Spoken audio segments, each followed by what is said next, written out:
Buenas noches amigos, 1:08. Qué duda cabe, una semana realmente llena de acontecimientos y esto empieza a ser una tónica general en el 2011. Va a ser difícil en este programa, aunque dure 3 horas, compilar, comprimir todo lo que significa noticia y misterio, pero por supuesto con vuestra ayuda vamos a intentarlo. Comienza el viaje. Siempre nos hemos preguntado si a raíz del incremento de tecnología que tiene el ciudadano medio, esos escurridizos objetos volantes no identificados iban a ser vistos por el mundo con una mayor asiduidad. Y hemos querido hacer una prueba, porque curiosamente en los últimos días los casos en todo el mundo se han incrementado. Algunos medios de comunicación hablan incluso de una gran oleada. Y lo hacen sin tapujos, incluso medios que antes se avergonzaban de las siglas OVNI.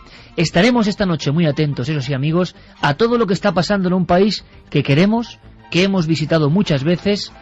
Nos llega al alma las imágenes que están llegando en tiempo real de los saqueos en el museo egipcio, el más importante quizá de esta cultura, uno de los más importantes del mundo.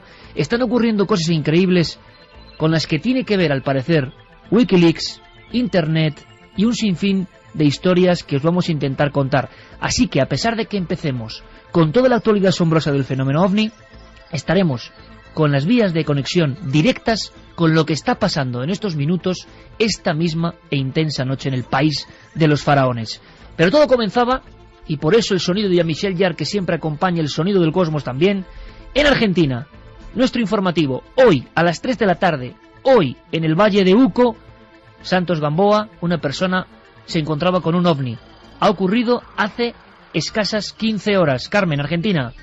Buenas madrugadas, Iker. Efectivamente, en Argentina, Santos Gamboa lograba fotografiar un objeto volante no identificado. Él estaba haciendo diversas fotografías a una tormenta espectacular, según él, según sus palabras, cuando de repente capta un objeto de metal que está suspendido en el aire. La fotografía está ampliada, parece un objeto metálico con la típica forma de platillo volante. Hay una cosa esencial en este informativo. ¿Queréis ver estas filmaciones, estas fotografías? Que la tecnología nos ayude a estar viendo minuto a minuto lo que está pasando en el mundo. Ya en ikerjimenez.com, Carmen, ahora mismo Guillermo León con el mapa de filmaciones y observaciones OVNI de estos últimos días.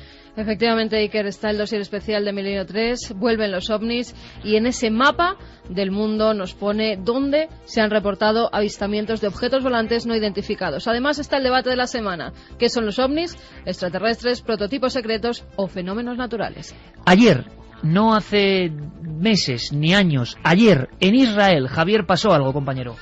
Efectivamente, ayer un videoaficionado grabó en Jerusalén desde uno de los miradores más típicos, más clásicos, sobre los que uno tiene unas vistas maravillosas de la ciudad santa de Jerusalén y del Monte Moria, un objeto, una esfera en plena noche que comenzó a bajar sobre la ciudad, se quedó estática flotando en los límites de las luces del centro urbano y dejó, estupefactos a todos los que lo vieran. Y el mundo interconectado, 26 de enero, estamos hablando de esta misma semana. Nos vamos a Chile. Santiago Camacho, buenas noches, compañero. Buenas noches, Iker.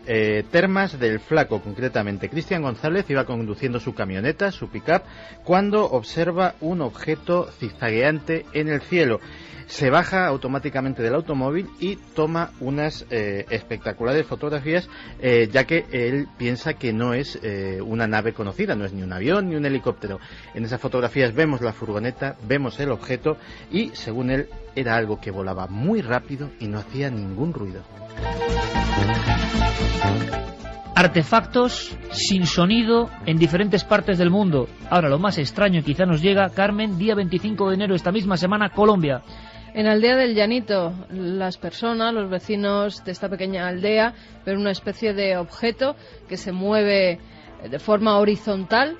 Pero lo más extraño de todo esto, Iker, es que después de ese avistamiento comienzan a surgir peces muertos de una ciénaga. Más de 2.000 peces. Además han dado incluso las especies que son bocachicos, barbudos, picúas y doncellas. Se pueden ver imágenes espectaculares en los vídeos, cómo surgen del agua esos peces muertos que tienen una peculiaridad.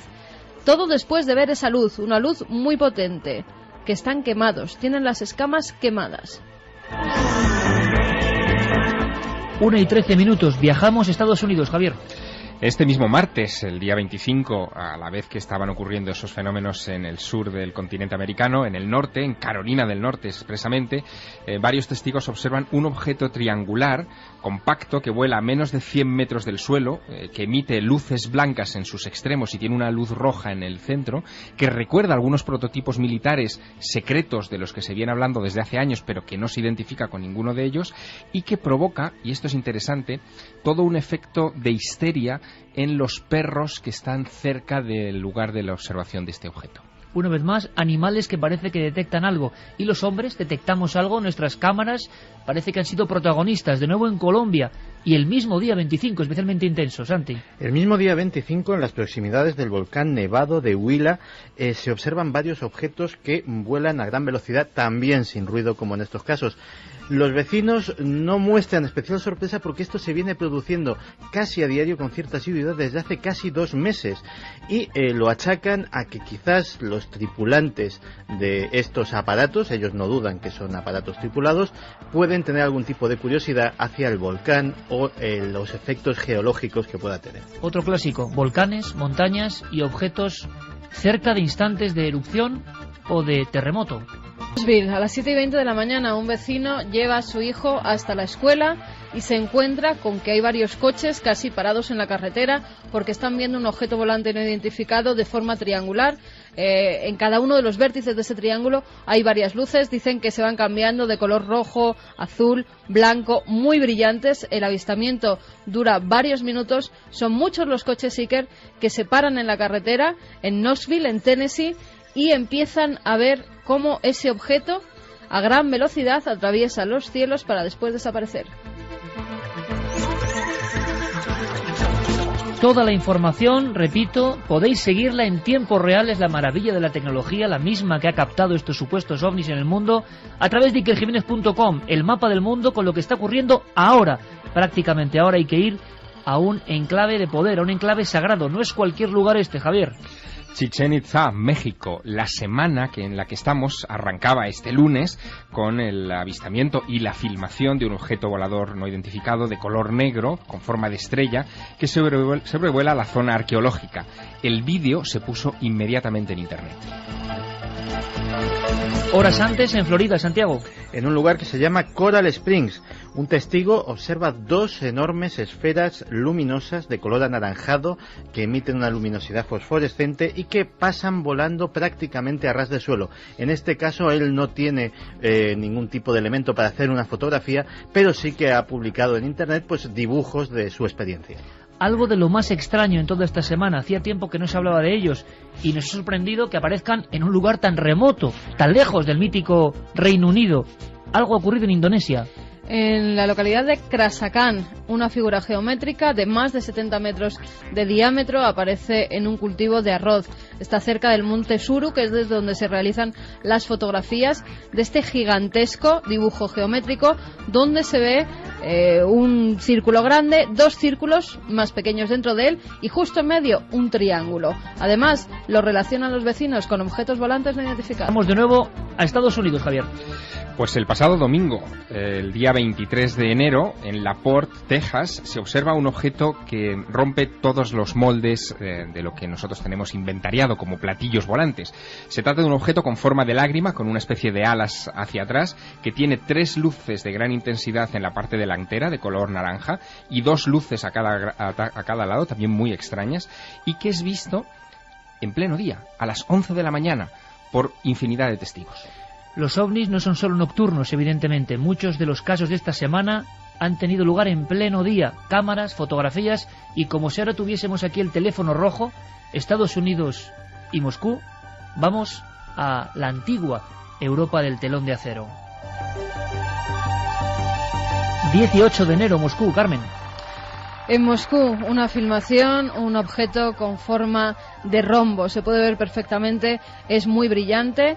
Incluso la filmación, que dura larga, es bastante larga, dura casi 1 minuto. Se puede ver cómo ese rombo va variando en sus formas, llega incluso a aparecer una peonza, tiene como un pico al fondo, arriba pueden verse incluso una especie de ventanillas. Es muy característico, Iker. Además, fueron cientos las personas que pudieron ver cómo ese objeto volante hacía zigzag en el cielo de Moscú y después parecía que se apagaba, como si apagaran una luz o si apagaran el televisor, así lo describían los testigos. Sí que es cierto que va variando de formas. No se sabe si es muy bien por el zoom, en algunas ocasiones se ve que esas luces se van moviendo por el zoom, pero sí que es una forma romboidal perfecta, Iker, que acaba convirtiéndose en peonza. Y podríamos contar muchísimos casos más. Esto ha pasado en una semana. Podríamos terminar también como caso impresionante en el Reino Unido. Todos tienen algo gráfico, todos tienen filmaciones, fotografías, elementos que han deteriorado el campo, los animales. ¿Qué está pasando?, se pregunta la gente, y nosotros preguntamos a los oyentes de Milenio 3, ¿qué está pasando? Reino Unido para rematar, Javier. Pues una filmación que nuestros oyentes no pueden perderse y que deberían consultar inmediatamente en la página web. En Dudley, en el Reino Unido, un oficial de seguridad llamado Glenn Richards, de 33 años, está fumando un cigarrillo en el jardín de su casa y ve de repente a las 8 menos cuarto de la tarde un triángulo compacto con luces parpadeantes que comienza a dar vueltas sobre su casa.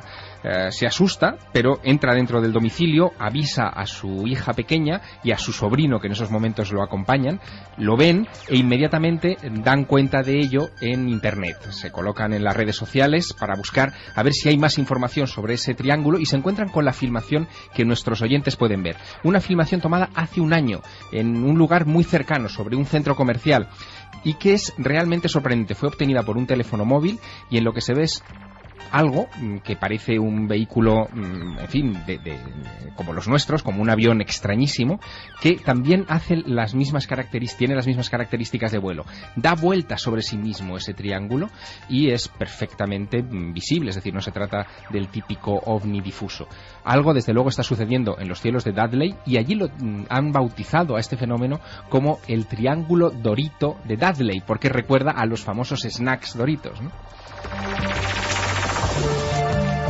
1:21. Lanzábamos 3 posibilidades que siguen siendo las 3 grandes preguntas para este misterio antiquísimo. Que tenga paciencia, se ha vuelto a colapsar. IkerJiménez.com nos informan, porque claro, es tanta la gente que está viendo la información de ese dossier especial sobre los ovnis que nos han visitado desde principios de año hasta hoy mismo, Iker. Guillermo León está preparando todo absolutamente al minuto para que, bueno, nuestra propuesta es esa.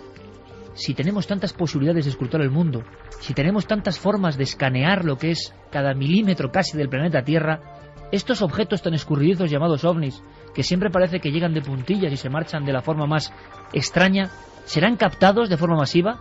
Hemos hecho el experimento y creo que lo hemos hecho en la semana más intensa de los últimos años. Algo debe estar ocurriendo. Las formas, las efigies de alguna forma de este misterio nos dejan sorprendidos. Lanzábamos 3 preguntas, y digo que siguen estando ahí desde el principio del tiempo. ¿Fenómenos naturales, artefactos humanos que desconocemos o hermanos del más allá, de las estrellas, podemos decir, extraterrestres? Por supuesto que la opinión la vuestra. Vías de contacto ya abiertas, Carmen. Pues las vías de contacto, como siempre, milenio3 con número @cadenaser.com. Nuestro SMS es 27699, palabra clave milenio, espacio vuestros mensajes, y también la web de la Cadena Ser, donde ya nos están dejando, Iker, muchas opiniones sobre esos objetos Había volantes. casos en España que nos han llegado esta semana y que no hemos incluido. Había casos en España, en Fuengirola, en diferentes puntos. Si tenéis información al detalle, por favor. Ahora tenemos esa página, aunque está sufriendo las visitas, en el buen sentido, de miles y miles de personas en este mismo minuto. Tenemos esa pestaña de Facebook de alguna forma, porque las redes sociales y de Twitter también han sido importantes en estos casos, y están siendo importantes, dicen, aunque se ha cortado Internet, en lo que está pasando en Egipto. En apenas unos minutos vamos a conectar con personas que están en el centro del Cairo viendo lo que está pasando. Si no sabéis lo que está pasando, porque no habéis visto las noticias, atentos a lo que nos van a contar sobre todo Santiago Camacho y Javier Sierra, la interpretación psicológica, conspiranoica de lo que está pasando en el país de los faraones. Solo os adelanto una cosa: a estas mismas horas hay personas dándose la mano espontáneamente, que han sacado cuchillos y que están defendiendo las pirámides, que se han puesto delante de las pirámides porque temen que la propia gente ataque a las pirámides. Destrozos importantes en estatuillas con 4000 años en el Museo de Egipto. En fin, hay que contarlo todo con detalle, pero ahora, enseguida, vamos a viajar a Colombia, porque lo de los peces quemados yo creo que hay que observarlo con lupa. Nunca Nunca antes habías estado tan cerca de lo desconocido. Milenio 3. Cadena SER. Jovencísimo equipo, por cierto. Carlos Largo, Fermín Agustí. Estamos todos. ¿Estáis ahí? Carmen ha dado algunos datos que relacionan dos de los grandes misterios del 2011. Muertes masivas de animales y observación en los cielos de algo.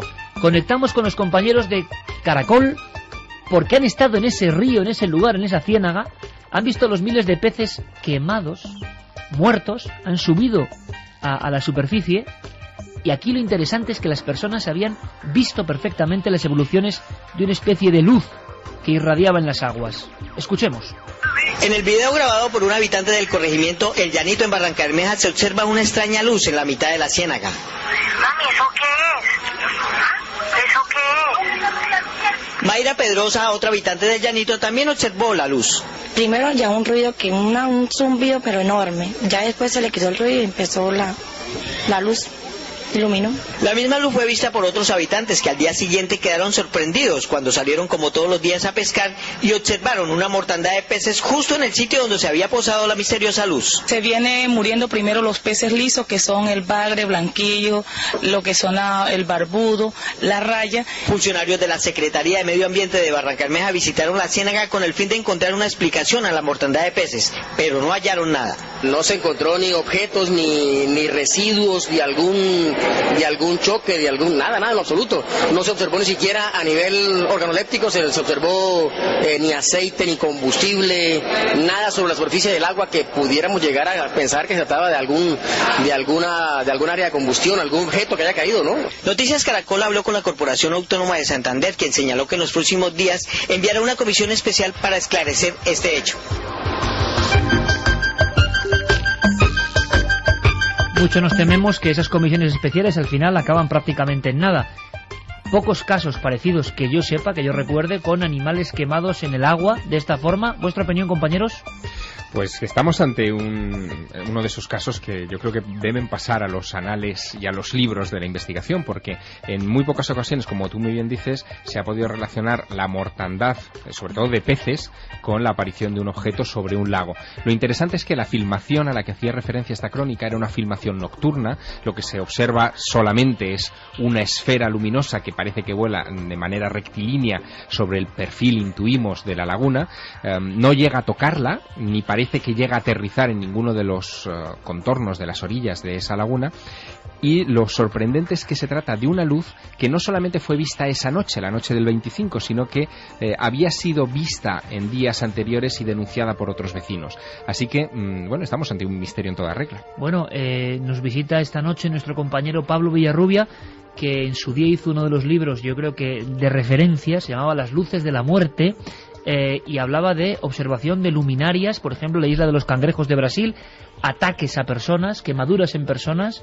Es lo más parecido que hemos visto. Exactamente, lo más parecido. El fenómeno en Brasil, y eso nos lo podría explicar más tarde Pablo Villarrubia, recibía el gráfico nombre de los chupa chupa, porque se supone que terminaban absorbiendo la sangre también de animales e incluso de seres humanos, y no deja de ser interesante que este fenómeno, que se produce mucho más al norte de Brasil, en Colombia, bueno, pues reproduzca las características fundamentales de ese misterio que hasta ahora era selvático, profundamente selvático. Y que sigue estando en ese entorno con detalles curiosísimos. Por ejemplo, que los peces mostraban solo una de las caras quemadas, como si hubiesen estado sometidos a una radiación que venía de arriba. Ya se empiezan a dar explicaciones, y que eran algunas no muy coherentes, porque no explican en ningún caso esas quemaduras. Han dicho que por falta de oxígeno esos peces han muerto.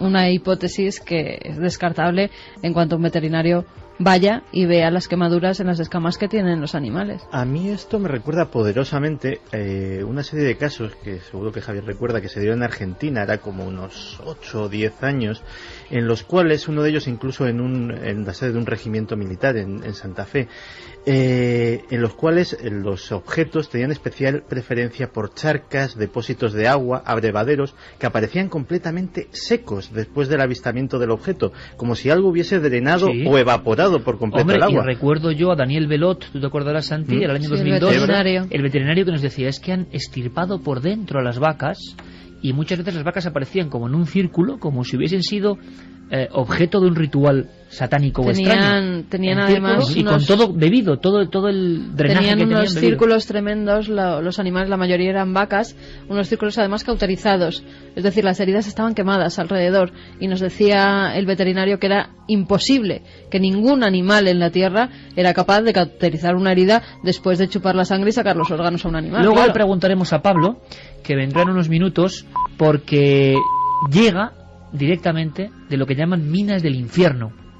Allí rinden culto a un demonio, el Supai, y nos lo va a contar con sonidos, pero estamos también en esa franja de América tan afectada por estos últimos sucesos. Y hay más, Javier, es que hay más. Hay muchísimos. De hecho, podríamos, por poner una fecha de inicio de la oleada, pero que es una fecha absolutamente provisional, podríamos decir que todo esto arranca pues prácticamente en plenas fiestas navideñas. En concreto, el 1 de enero ya se estaban produciendo... ¿Te has dado cuenta de que coincide todo esto con las muertes masivas de animales? Efectivamente, el 1 de enero ya un grupo de turistas que estaban sobrevolando un lugar que a ti te encanta, que son las pistas de Nazca, logran fotografiar... también, ¿no? Claro, hombre, imagínate. Logran fotografiar una especie de botón extraño, con la típica característica de las viejas fotos de platillos volantes, que todavía no ha recibido una explicación. Pero es que al día siguiente se produce algo todavía más interesante. Hay que viajar a Chile, a Victoria, 4 horas antes de que se produjera un terremoto que apareció en todos los informativos de 7,2 en la escala Richter y que, en fin, asoló parte del sur del país sin provocar ninguna víctima. Pues 4 horas antes de ese seísmo se observó un objeto volante no identificado. Parece que hubo avistamientos también a posteriori, y lo curioso de este asunto es que han seguido produciéndose movimientos sísmicos en Chile y han seguido produciéndose observaciones. Quiero que escuchemos a Raúl Núñez. Él es el delegado en Chile del Instituto de Investigaciones y Estudios Exobiológicos, que se dedica a investigar este tipo de cuestiones, y nos habla de ese último caso. Esta misma semana hemos tenido una controversia debido a que el domingo 23 cayó un meteorito, que está filmado ya que es un meteorito, pero a las 2 horas después, personas que estaban en un matrimonio en la zona del Olenco, a 25 kilómetros al interior de Angol, vieron un objeto que estuvo paralizado encima de la casa donde se hacía este matrimonio 20 minutos. Lo curioso de todo esto es que hay por lo menos más de 20 testigos, y del objeto salió una pequeña esfera, la cual se alejó del lugar, y a este objeto lo acompañaban 2 o 3 objetos más. Ese día, en la mañana, habían habido 2 remesones muy fuertes de grado 2 y 3 en la zona. Una vez más, Javier, la relación que algunos incluso creen científica, de movimiento de placas o no, pero entre seísmos y objetos volantes no identificados. Sí, se ha hablado en muchas ocasiones de piezoelectricidad, es decir, que el movimiento sísmico de las placas tectónicas, el hecho de que rocen, por ejemplo, superficies pétreas de granito, puede hacer que aparezcan esferas luminosas eléctricas, es decir, de formación natural. El problema está en la duración de esos fenómenos, que suele ser pues de muy pocos segundos, y aquí estamos hablando de observaciones que se dilatan mucho más en el tiempo. Oye, en Argentina, creo que ni más ni menos que en el Rally Dakar, en un rally, han pasado cosas como ocurrió hace mucho tiempo.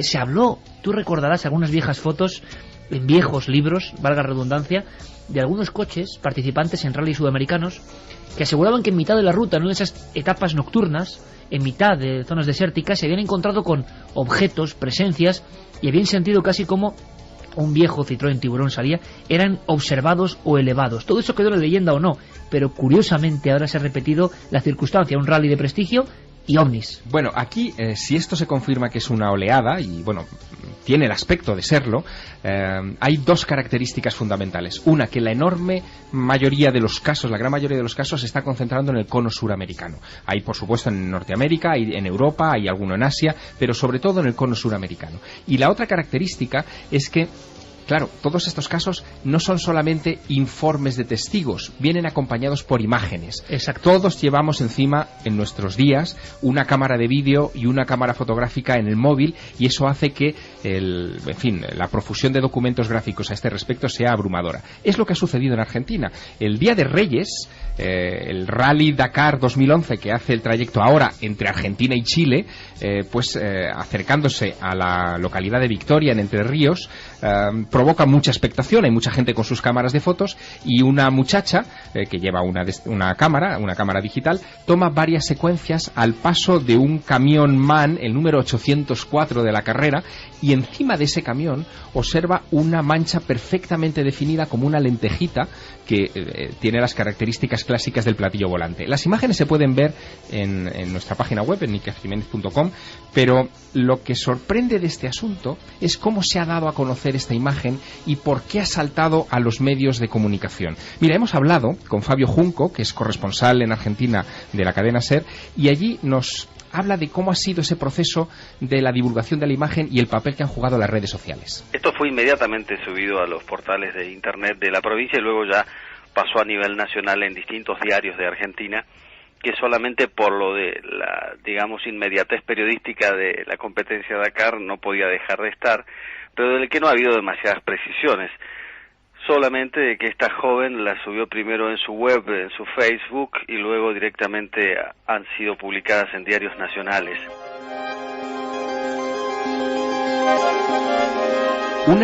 Una semana más tarde, en el mismo rally, el día 13 de enero, a su paso por San Juan, en Chile, una universitaria de 19 años, Andrea Cáceres, fotografía otra vez objetos extraños cerca del Cerro Villicum. Fue a las 3:30 de la tarde. Estamos hablando de avistamientos diurnos, que también es una característica rara en el fenómeno. Como sabemos, la mayor parte de las fotografías y de testigos que hablan de este tipo de observaciones suelen referirse a luces por la noche. Aquí estamos hablando de objetos vistos a la luz del día y que también inmediatamente encuentran eco en la prensa, en este caso chilena, gracias a la publicación de esas imágenes en las redes sociales. Es curioso porque esa zona de la Tierra, precisamente los desiertos que separan Chile de Argentina, que, bueno, conocemos perfectamente y hemos rondado por ellos, me estoy imaginando, no sé por qué, me estoy imaginando esas figuras gigantescas, enormes, de las llanuras, de las planicies chilenas, esa figura que grabaron, quién sabe si hace más de 1000 o 1200 años, y lo llamaron el gigante de Atacama. Otros lo llaman ahora el extraterrestre, el dios coronado, 121 metros de alto, y quién sabe si ahora mismo, esta misma noche, están sus ojos cuadrados siendo testigo de cosas que parecen incomprensibles. Rápidamente conectaremos en breve con Egipto, repetimos, porque están pasando demasiadas cosas. Santi, es curioso, ahora me lo cuentas, las redes sociales e Internet, protagonista en la difusión del fenómeno ovni ahora mismo. Vuelven los ovnis, dice Guillermo en su trabajo, y nosotros lanzábamos una encuesta que no sé cómo va, pero va a ser interesante en el 2011. ¿Qué piensa la gente de este misterio? En ikerjimenez.com pueden seguir votando. La pregunta era: ¿qué son los ovnis? ¿Extraterrestres, prototipos secretos o fenómenos naturales? Bueno, pues la primera opción, extraterrestre, 63,2%, es la opción más elegida, 29,9% para prototipos secretos y tan solo un 6,8% fenómenos naturales. 63% de las personas ahora mismo, muchísimos votos, piensan que son extraterrestres. A mí personalmente no me deja de sorprender este dato. Rematamos nuestra gira americana en Colombia. Sí, en Colombia no solamente estaban los sucesos de Barranca Bermeja, que son estos peces que han aparecido muertos al paso de una luz, sino que en otro lugar de ese hermoso país, cerca de un volcán, y de nuevo volvemos a la relación entre fenómenos geológicos y la aparición de objetos voladores no identificados, en el volcán Nevado del Huila, este martes, aparecían unas imágenes publicadas en las que se veían unas luces sobre edificios del centro de esa población a las faldas del volcán. Es curioso porque esas fotos fueron hechas a los edificios, nadie vio el objeto en cuestión o los objetos en cuestión, por lo tanto estaríamos hablando de ovnis invisibles, que es otra de esas cosas que recurrentemente aparecen en la historia del fenómeno. Salen después en la imagen. Hemos hablado de todas maneras con Ricardo Ayerbe, que es un investigador justo de Huila, de esa región, que ha recogido todos los datos de estas observaciones y de de estas fotografías, pero que también nos contaba que los ovnis se están apareciendo en esa zona desde finales de año, es decir, que estamos hablando de varios avistamientos en esta franja de tiempo, desde las Navidades de este año, y que se siguen apareciendo todavía hoy. La última noticia nos la cuenta Ricardo. Aquí en Colombia, como en muchos países, se han vuelto muy constantes, muy recurrentes estas apariciones. Y, por ejemplo, en la isla de Barú, aquí en Colombia, se acaban también de observar objetos extraños sobrevolando los cielos de manera silenciosa y a altas velocidades, describiendo órbitas y ángulos a alta velocidad imposibles de desarrollar por la tecnología terrestre. Hubo un caso hace muchos años, claro, todo esto es actualidad y a veces coinciden anécdotas personales y parecemos aquí, Javier, un poco síndrome de abuelo cebolleta, pero tú recuerdas que junto a Enrique de Vicente se nos reventó una furgoneta junto a Villacarlos Paz hace unos 12 o 13 años. Sí, sí, cómo no voy a ¿Te acuerdas de aquel viaje? Claro. Y nos quedamos, Javier y yo, asombrados porque justo el lugar donde se había reventado la Travis, como decía Enrique, en aquel instante, en mitad de la nada, nos dejó. Y digo yo, caramba, mira qué cartel. El cartel ponía exactamente Villacarlos Paz. Y Javier y yo de inmediato supimos que aquel era el lugar donde una noche de 1968 una persona que se encargaba de un hotel solitario en esa misma carretera recibía la más sobrecogedora y extraña visita de su vida. Se convirtió en un caso célebre de la ufología. Un resplandor fuera del pequeño hotelito, hay que imaginarlo, en la típica población que es solo una carretera y unas pocas casas. Y lo que dijo María Elodia Pretzel, que era aquella muchacha, joven y muy guapa, es que de pronto, en mitad del resplandor, en el umbral de la pared, hay que imaginarse el umbral de la puerta, apareció un ser, un individuo, que tenía un traje muy ceñido, muy entallado, y una misteriosa sonrisa, y se iba aproximando, iba entrando como un turista más, con una especie de esfera en la mano, una esfera que proyectaba diferentes haces de luz. La sonrisa de aquel hombre extraño, en plena madrugada, dejó helada a María Elodia Pretzel, pero es la última imagen que tiene, los destellos de aquella bola. Después, un tiempo perdido, y el padre de María Elodia, bajando con un cuchillo, solo a tiempo de ver en aquella carretera ese extraño resplandor que se marchaba. Pues los ovnis, en una especie de bucle romántico, han vuelto exactamente a ese lugar, Carmen, a Villacarlos Paz. El día 8 de enero de este año 2011, cerca de Cerro Uritorco, además, un vecino que se identifica como Alberto logra captar unas imágenes con su videocámara. Si se ve además la imagen parada, porque han sacado fotografías de esa filmación, tiene la forma de platillo volante perfecta, lo tenemos aquí. Que se ha repetido en muchas ocasiones, oscuro, en pleno día, y filmaciones puede haber 20 o 30 en estos últimos días. Dura muy pocos segundos la filmación, pero se puede ver cómo ese objeto va atravesando el cielo de forma totalmente horizontal y en un momento dado desaparece. Incluso se pueden escuchar las voces de las personas que lo están grabando.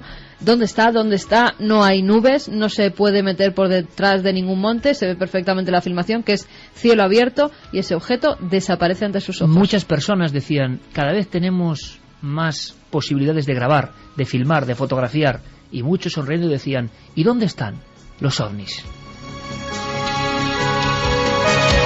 Las redes sociales, Santiago, protagonistas absolutas en esta oleada nueva, y los cambios son evidentes. Estamos dando noticias de las últimas horas de lo que está viendo la gente en tiempo real, y eso también es un nuevo fenómeno, también para la revuelta social, como estamos viendo en Egipto. Sí, luego te haré una reflexión cuando hablemos de Egipto de hasta qué punto yo creo que esto puede extenderse. En el caso de los ovnis, yo creo que puede ser también un cambio poderosísimo, porque muchas veces ese pudor que nos hemos encontrado mil veces en testigos de dar a conocer su foto, dar a conocer su caso, ¿por quién me tomarán? A veces en lo que crees la falsa intimidad de tu perfil de Facebook, a tus 20 o 30 contactos, pues a lo mejor ahí no te importa compartirlo, pero claro, ellos a su vez comparten, y lo que iba a ser una cosa íntima se convierte en una fotografía que tiene una difusión prácticamente mundial, con lo cual a lo mejor casos que de otra manera no hubiesen aflorado afloren. Y está pasando algo muy curioso, que es que grandes medios de comunicación mundiales van a rebufo de lo que está pasando en la red, hay que decirlo, y recabando información de lo que los usuarios están comentando. La pregunta que nos queda es, ¿y en todo esto dónde queda España? ¿Qué ha pasado en España? ¿Hay informaciones de nuestro país? Pues fíjate, cuando llegábamos a la redacción, Iker, nos encontrábamos con varios mails que nos decían que habían visto en diversos puntos de España luces en algunos casos o objetos en otros. Fernando Espinosa nos decía que es funcionario, que tiene 54 años, que dispone de una cámara de vídeo, que ha pasado a DVD pues una filmación que dura al menos 15 o más minutos, que ha 15 grabado minutos de filmación. un objeto luminoso sobre las 2 de la madrugada, en el cual se aprecia una bola que en un principio era blanca, que creía que era una estrella, pero conforme pasaba el tiempo se convertía en una luz azul que emitía una especie de rayos en su interior de diversos colores y que se encontraba sobre el horizonte del mar.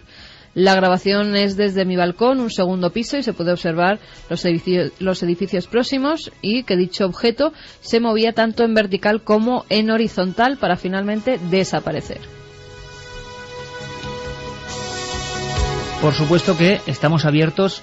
Dice que nos la manda sin ningún problema. Hay un detalle muy interesante, es que nosotros nunca informamos de qué va a ser nuestro programa, y estos mensajes estaban en los ordenadores a lo largo de la semana de la cadena SER, sin saber evidentemente que estaba produciéndose una oleada en el resto de países. Cerca de Torrelavega también se ha grabado a las 8 y 7 de la mañana de hace 3 días una esfera luminosa de un color blanco muy brillante. Decía que sabe la hora exacta porque estaba escuchando a nuestro compañero, a Carles Francino, y que entonces había dado esa información de qué hora era hacía pocos minutos. Atravesaba el cielo esa esfera luminosa que no pudo ver más por culpa de los árboles, y para que os hagáis idea de su tamaño, si la luna fuese una moneda de 5 céntimos, su diámetro era como la moneda de 1 céntimo, o sea, mucho más pequeña. Pude verla a través del parabrisas delantero de mi coche y os aseguro que la velocidad era considerable. Cerca de Torrelavega. Sí, se me hace muy difícil pensar que era un avión, por lo que he pensado que podría ser una estrella fugaz, un meteorito o, por qué no, un ovni. Si averiguáis algo, por favor, informarme. Esto ha sucedido en un pueblo de Cantabria cerca de Torrelavega. Bueno, seguimos abiertos, y ¿cómo podíamos explicar? Vamos a intentar hacerlo, lo que está pasando en ese país que tanto queremos. Vamos a cambiar el tono incluso, Noel, y rápidamente conectaremos con diferentes compañeros que están allí. Yo lo decía, para quien no ha seguido las noticias, que evidentemente es noticia de portada mundial, estos minutos, Javier, Santiago, hacer una guía rápida para entender el trasfondo de lo que está pasando en Egipto y que tiene que ver con los misterios. Pues en realidad todo lo que está sucediendo en Egipto tiene mucho que ver con lo que sucedió hace unos días en Túnez. De hecho, los expertos en política internacional ya lo llaman a esto el virus de Túnez, porque tiene peligro de contagiarse, propagarse a otros países del área. En Túnez hay, como todos hemos sabido, una revuelta popular que, curiosamente, y muy a raíz de cosas que hemos estado hablando durante estas semanas en este programa, se desata sobre todo a raíz de Wikileaks, de los famosos cables diplomáticos que a un pueblo que estaba absolutamente a oscuras del nivel de corrupción de su familia gobernante, de hasta qué punto la mujer del presidente y su familia controlaban bancos, transportes, energía, prácticamente los centros vitales del país. De repente, a través de esa filtración, empiezan a hacerse una idea. La cosa empieza a tensarse, y es cuando un comerciante callejero, un hombre que tenía un puesto de fruta, en su desesperación, ya presa de esa crispación, se inmola en público, se convierte en el mártir de esa revolución y se precipitan los hechos. Esa revolución tiene éxito y automáticamente diversos países que están en situaciones muy parecidas, y Egipto es uno de ellos, Yemen, pero ahora mismo los expertos están pensando en Jordania, en Arabia Saudí, en Argelia, en Marruecos. Lógicamente los locales empiezan a decir, oye, si esta gente se ha dado cuenta de que si salimos todos a la calle, si salimos 100.000, 1.000.000, ¿qué nos van a hacer? ¿Nos van a matar? ¿Nos van a encarcelar a todos? Automáticamente las redes sociales, los Twitter, los Facebook, empiezan a echar humo de gente que convoca manifestaciones espontáneas en diversas ciudades. El gobierno, cuando quiere darse cuenta y cortar teléfonos móviles, cortar accesos a Internet, ya es demasiado tarde. Ahora mismo, a esta hora, está todo cortado en Egipto. Cualquier acceso a Internet, nos han comunicado. Acceso a Internet todavía. Hay un limitado acceso a telefonía móvil, aunque parece ser que, por ejemplo, la navegación por Internet a través de teléfono móvil también está cortada.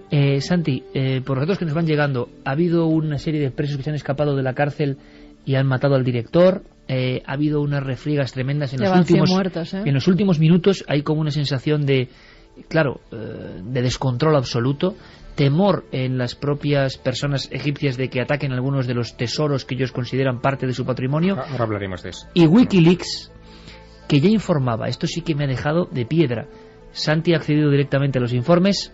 Wikileaks informaba del poder siniestro, vamos a llamarlo así para ellos, de los blogs en Egipto hace 2 años ya.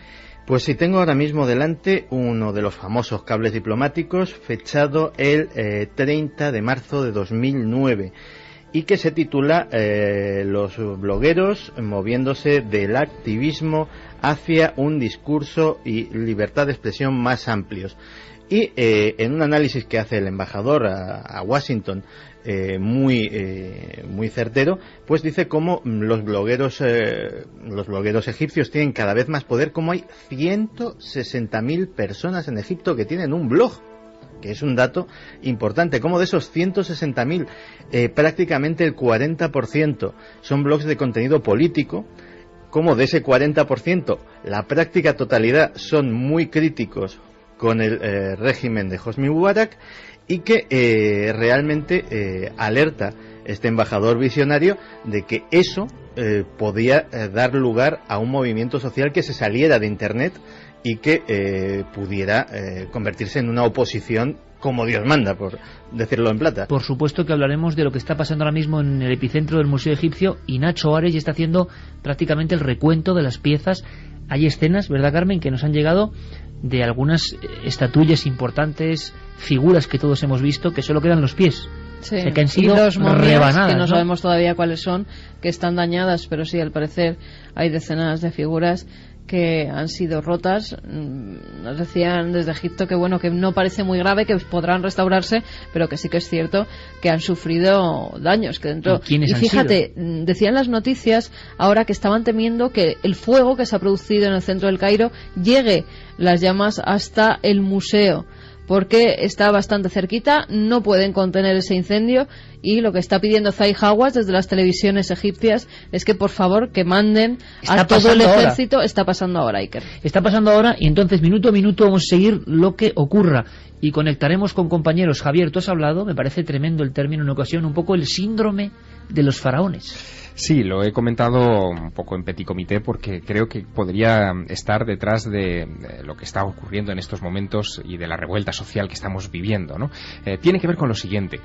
Si tú te fijas en la historia reciente de Egipto, cada vez que uno de los presidentes se ha intentado perpetuar o ha intentado colocar a un delfín o a un hijo o ha hablado de la sucesión tratando de definirla, el pueblo se ha levantado o ha habido algún tipo de revolución o de atentado, de magnicidio. No hay más que recordar, por ejemplo, al presidente Sadat, pero lo que está ocurriendo ahora es justo también eso. Desde hace ya 3 años al menos, Hosni Mubarak viene hablando insistentemente de su sucesión con su hijo, y aquí es donde parece que ha llegado al tope la paciencia también de la población, porque no quiere volver a tener algo dinástico pendiendo sobre ellos. No quieren otra vez a los faraones, no quieren esa gente dominándoles durante tanto tiempo. La gran pregunta es por qué han atacado, y has hablado, Javier, con especialistas, eso es, en concreto conservadores de momias del Museo Egipcio. Creo que es un material increíble. Primero, ¿quiénes han sido? Por aquí está ya la conspiración, Santi. ¿Qué clase de personas han burlado las normas de seguridad y se han metido a romper los tesoros de los egipcios? Sus propios tesoros. Esto es muy extraño, porque si hay un pueblo consciente del valor que tienen las antigüedades para ellos, para su economía, para su desarrollo, en fin, para lo que son, es el pueblo egipcio. El pueblo egipcio es uno de los pueblos, tú lo conoces también bien, Iker, más considerados con la antigüedad del mundo y más admiradores de su legado que existen. De hecho, se enfadan cuando escuchan teorías al respecto de que si las pirámides las construyeron los extraterrestres, porque ellos creen que fueron sus antepasados y se enorgullecen de ello, fueron los que la levantaron. Lo curioso es que, fíjate, ha habido una reacción muy singular en torno al Museo Egipcio del Cairo. La está viendo ahora gente que patrulla alrededor del museo, civiles, para impedir que saqueadores entren dentro de sus instalaciones y las roben. Un momento, Javier, porque están llegando imágenes en este momento, en este minuto. Esto es la intercomunicación total. Te escuchamos con mucha atención, pero Carmen, están llegando nuevas imágenes del interior del museo. ¿Qué se puede ver? ¿Qué podemos contar al público? Pues podemos ver a soldados armados hasta los dientes. Llevan, además, con intención, yo creo que de disparar si se encuentran a alguien, las escopetas. Estoy viendo ahora mismo cráneos por el suelo. Sí, estoy viendo también figurillas, vitrinas rotas, algunas de las piezas las típicas vitrinas del Museo del Cairo. Destrozadas, sí. Claro. Mira, el barco típico que había en una de las salas, el barco egipcio, además, si os acordáis, con las estatuillas que iban encima, destrozado por completo, y los militares intentando ver si hay alguien que todavía está en el interior. Ahí está, mira, una estatuilla rota completamente.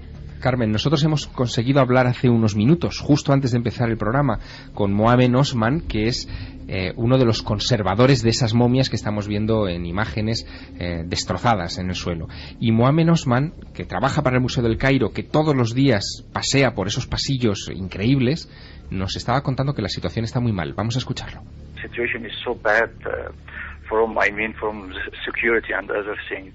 La situación es muy mala en cuanto a la seguridad.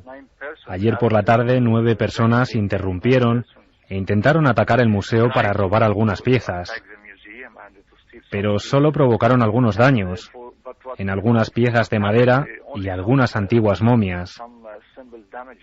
Pero por suerte las Fuerzas Armadas entraron y los arrestaron a todos.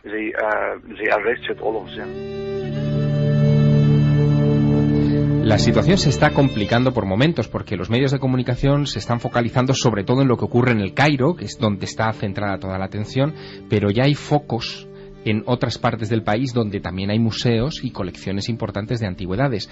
Por suerte hemos tenido la fortuna de tener línea con Egipto y lograr comunicarnos... Es un milagro, es un milagro en estos momentos, sí, y lograr comunicarnos con Miriam Seco, que es arqueóloga, que ha estado excavando en busca de Tutmosis III en las dunas egipcias, y ella nos contaba que sí, que la situación mala es la del Cairo, pero que esos otros focos están abiertos. La escuchamos. Bueno, pues ahora la verdad la situación peor es aquí en el Cairo, también está mal en Alejandría, en la ciudad de Ismailía, pero claro, ahora se ha generalizado este caos y es lo que ha empezado pues la gente, pues ladrones que están en la calle a robar y aprovechándose de que ha desaparecido la policía. Y entonces, bueno, pues han salido como bandas de ladrones a robar tiendas, a robar casas, a robar todo lo que pillan, ¿no? En Luxor, ahora en las noticias salía que había empezado a haber varios robos en la ciudad de Armand y ahora empezaba también un poco en la ciudad de Luxor. Se están protegiendo otros lugares arqueológicos enviando, evidentemente, pero fuerzas ¿por qué de ese seguridad? temor? Se preguntará nuestro público. ¿Por qué ese temor? ¿Simples bandas de ladrones que ahora tienen la ocasión ¿Hay algo, ni pintada para llevarse material? Hay algo ahí que tiene que ver con un doble miedo. Por un lado, el miedo del robo de alguien que quiera expoliar esas antigüedades para después venderlas en el mercado negro. Todo lo que sea egipcio se vende inmediatamente en el mercado negro. Pero también está el temor de que sean, por ejemplo, los hermanos musulmanes los que puedan encauzar algunas de estas acciones contra el patrimonio egipcio, porque al fin y al cabo, digamos que ellos serían iconoclastas, querrían acabar con todas las imágenes del pasado porque son pecaminosas. Hombre, la situación recordamos, Javier, la historia de Tutankamón. Lo peor que podía ocurrir es que te borrasen el nombre, y cuando llegó el Islam, es cierto, muchas de las figuras en diferentes culturas son picadas pacientemente. Escucha, por favor, a Miriam Seco, que nos vuelve a contar cómo se están protegiendo estos monumentos. Ahora mismo en todos los lugares han tomado medidas. Por ejemplo, el doctor Zahi Hawass estaba comentando el Museo de las Joyas de Alejandría, pues habían metido todo en las cajas fuertes. O sea, medidas se han tomado. Los museos están cerrados, bueno, para evitar en la manera de lo posible pues este tipo de robos. Pero mira, en el Museo Egipcio pues han entrado con unas escaleras de incendio que había por detrás y rompiendo unas ventanas de la parte de arriba, ¿sabes? O sea que medidas están tomando, pero si no se controla la situación, pues seguirá habiendo robos, claro. Milenio 3 ha tirado sus tentáculos de amigos que están ahora mismo en Egipto. Hemos hablado con arqueólogos, hemos hablado con compañeros que lo están viviendo en estos momentos. La última hora, y nuestros compañeros de informativos, por supuesto, nos darán noticias de lo que está pasando ahora mismo, es que miles de turistas intentan salir del país. Y no pueden, y que se han suspendido los vuelos. Vamos a ver si a las 8 de la mañana se levanta ese estado de sitio que tienen ahora mismo en el aeropuerto, y algunas compañías, por lo menos europeas y estadounidenses, empiezan a fletar vuelos porque hay mucha gente intentando salir del país. Y sobre todo esas comitivas que buscan qué, y gente, ahora, la última noticia es defendiendo la máscara de alguna forma de Tutankamón, decían algunos periódicos norteamericanos. Santi, conspiración, se habla de ello, sí, ¿no? Sí, y lo profundizaremos en un segundo. Pues ahora todas las noticias de nuestros compañeros, atentos a lo que ocurre en Egipto, volvemos en apenas 5 minutos. 2 y 7 minutos, está pasando ahora mismo en el mundo y lo estamos contando. Esa es la magia también de hacer radio, de poder estar asomados a ese balcón infinito que es el micrófono amarillo de la cadena SER. Desde el estudio central, para todo el mundo, información que no deja de ser misteriosa, porque se están moviendo muchas cosas. Escuchábamos ahora mismo, es curiosa la hilazón con los compañeros de informativos y lo agradecemos porque esto al final son noticias. Está pasando, lo estamos contando. Santi, última hora en Gabón, nuevas revueltas, algo está pasando y no es para preocuparse, que me parece que sí, ¿no?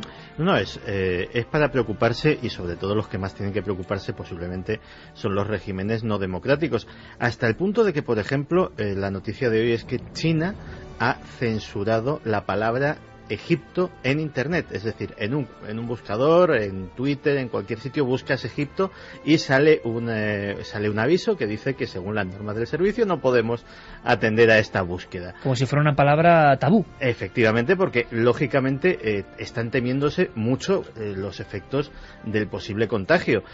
Mismamente el mero hecho de que haya surgido esta noticia en Gabón, es que estamos hablando de horas, es decir, cuando hace apenas 6-7 horas la gente se sorprendía porque la cosa había trascendido a Yemen. Santi, pero tú dabas un dato también en la mesa de redacción antes de entrar aquí al estudio que a mí me parece clave. Egipto no es un país cualquiera, es un país geoestratégico fundamental que tiene un elemento importantísimo para el desarrollo de Occidente, que es el canal de Suez.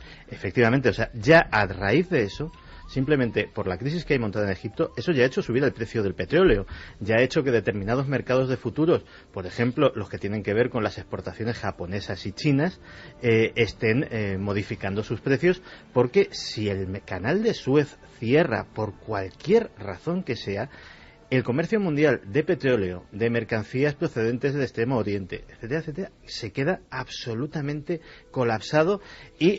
porque sigue siendo esa tubería que conecta al mundo. Claro, o sea, estamos hablando de diferencias de muchos días que en grandes operaciones económicas suponen muchos millones de dólares. Acabamos la primera hora, hay más documentos que tiene Javier, que con nuestro compañero Carlos Largo han ido sondeando y lo agradecemos muchísimo. También que los compañeros de informativos lo comenten y lo empleen, por supuesto, estamos todos en el mismo frente porque hay que ver hasta el dramatismo un poco, ¿no?, de las palabras de la arqueóloga Miriam Seco, viendo que algo que ella ama, posiblemente más que nadie, que es la arqueología, corre peligro y se están guardando las piezas. Es una escena como increíble. Pero Santi, hablamos de conspiración.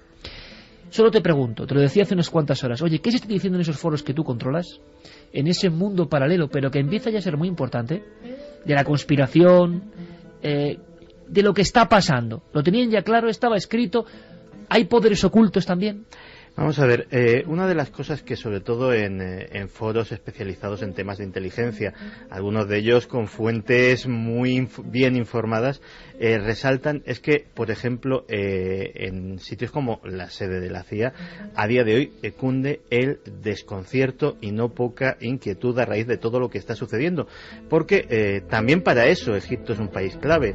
Es decir, el mero hecho de que Hosni Mubarak haya designado como vicepresidente a Omar Solimán no es accidental. Era el jefe del Directorio General de Inteligencia, junto con el Mossad, posiblemente el servicio de inteligencia más poderoso de la zona. Él ha sido la puerta al extremismo islámico, que le ha cerrado la puerta posiblemente a todo el norte de África, porque, para hacernos una idea, este hombre, cuando sucede el atentado del 11S, la CIA tenía un absoluto desconcierto y un absoluto desconocimiento de lo que era Al-Qaeda. Él es quien forma personalmente, quien se los lleva a Egipto y quien manda asesores a Al-Angli a formar a los agentes de la CIA sobre qué es Al-Qaeda, quiénes son los personajes claves, qué tipo de acciones, cómo se monta una célula de Al-Qaeda, etcétera, etcétera, porque la propia CIA desconocía esa información. Entonces, el mensaje que se quiere transmitir interno es muy claro, es decir, este es el hombre que ha parado con mano de hierro cualquier tipo de giro hacia el islamismo que pudiera haber habido dentro de Egipto. El mensaje interno es: esto, va a haber reformas, pero vamos a tratarlas con mano de hierro. Y el mensaje hacia el exterior: Obama ayer da un discurso sobre su conversación con Hosni Mubarak, algo absolutamente inédito. El mensaje es de tranquilidad, de decir, bueno, el hombre que ha estado cerrando la puerta al integrismo islámico en nuestro país y por ende en toda la zona, le he dado un cargo de responsabilidad en mi gobierno. Pero, desde luego, desde esos foros de inteligencia la cosa se ve con absoluto pavor. O sea, y la palabra es esa. Y descontrol, ¿no? Sí. ¿Quiénes son esos 9 individuos, se está diciendo 9 en concreto, un número que ha entrado en el museo más importante, de los más importantes del mundo, a romper cosas? Pues se ha especulado con todo tipo de posibilidades, pero quizá la teoría que ha calado más a fecha de hoy, y apenas han pasado 24 horas desde ese asalto al Museo Egipcio del Cairo, es que pudieran tratarse de agentes desestabilizadores enviados por el propio Hosni Mubarak para crear... Teoría de conspiración, por tanto. Exacto, para crear animadversión contra la revuelta, ¿no? Bueno, esto tiene cierto sentido, y fíjate, es curioso porque si 9 individuos entran y campan durante un tiempo a sus anchas por el Museo del Cairo, en realidad lo que han ido a romper es un material, entiéndaseme bien, dentro de su valor histórico incalculable, pero un material menor. No se han dirigido a las vitrinas, por ejemplo, del primer piso donde se encuentra el tesoro de Tutankamón, que son piezas de oro mayoritariamente, y no han roto ninguna de esas piezas emblemáticas. No han atentado contra las momias reales. Hay una sala de momias donde están, exacto, donde están desde Ramsés II hasta Seti I. Bueno, en fin, todos estos faraones se encuentran allí descansando el sueño eterno. Pues no se ha atentado contra esas momias, se ha atentado contra momias menores, entiéndaseme, entre comillas, en uno de los pasillos laterales del museo. ¿Creen algunos egipcios que, curiosamente, eso es creen. un país, hay que decirlo, muy proclive a la conspiración? Están censurando todo, ¿no nos habrán censurado también hasta esa información? Claro, podría ser. Porque puede ser que nos estén censurando también esa información y que posteriormente pues se restauren esas piezas. Vamos a hacer una cosa, ¿por qué no conectamos con Nacho Ares, nuestro compañero, director de la revista Arqueología? Noel Calero quizá tenga el documento. Nacho Ares, le hemos pedido, está ahora mismo en otra parte de España, acabando uno de los reportajes de Cuarto Milenio, todos estamos en interconexión. Hombre, Nacho vive en Egipto también, o sea, tiene una casa en el Cairo, está viviendo esto, imagino, con un enorme shock, casi está un poco abrumado por lo que está ocurriendo, y le pedíamos, por favor, con las primeras imágenes que recogía Carmen, que nos hiciese un poco inventario, qué es lo que se ha roto dentro de ese museo. Pero fíjate, hemos recorrido muchas veces ese museo, y yo tengo la imagen en la mente, no sé por qué, de la máscara de Tutankamón, la dorada máscara de Tutankamón, o tantos otros objetos, las momias, y casi os imaginéis, reflejándose en ellas, las hogueras, los tumultos, lo que está pasando en la calle enfrente del museo, ¿no? Es ellas que han visto tantas cosas, siguen viendo cosas que significan cambios quizá en la humanidad. Nacho Ares nos comenta qué ven las imágenes.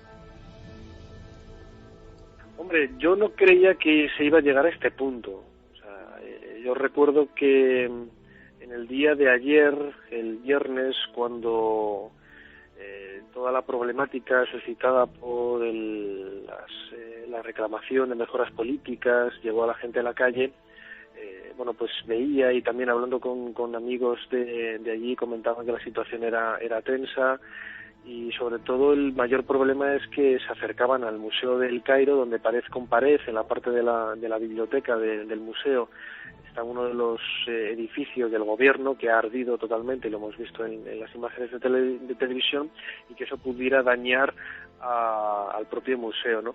Por las imágenes que he podido ver en televisión, la mayor parte de los daños se han realizado en la primera planta del museo, en concreto en una de las salas en donde hay objetos del Imperio Medio, más o menos hacia el 2000 antes de nuestra era. Hemos podido ver, bueno, pues algunas pequeñas estatuillas y sobre todo modelos, mejor dicho, de barcas que eran identificadas con ese viaje imaginario a la zona de Abidos.